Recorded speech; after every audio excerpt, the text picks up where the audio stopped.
Patan Varahi police station ખાતે સન 2022માં બનેલ ઘરફોડ ચોરીના ગુનાનો ભેદ ઉકેલીને ચોરીમાં ગયેલ રબરવાળી નાખેલ કોપરના વાયર 67 કિલોગ્રામના કિંમત ₹33,500 તથા ઓટો રિક્ષા 1 લાખની મળીને કુલ 1,33,500ના મુદ્દામાલ સાથે 2 ઈસમોની અટકાયત કરી એલસીબી પાલનપુર બનાસકાંઠા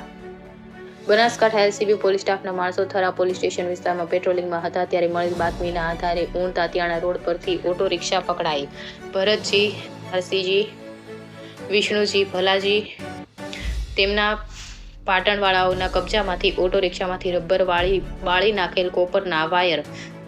67 કિલોગ્રામ કિંમત ₹33,500 સાથે મળી આવતા આ બાબતે પૂછતાછ કરતા તેઓએ કબૂલ્યું હતું કે આ વાયર તેઓએ 3 વર્ષ અગાઉ દેસર તાલુકો સાંતલપુર ખાતેથી સોલાર પ્લાન્ટમાંથી ચોરી કર્યાની કબૂલાત કરી, જેથી આ બાબતે પાટણ જિલ્લા ખાતે તપાસ કરાવતા વારાહી પોલીસ સ્ટેશન ખાતે એક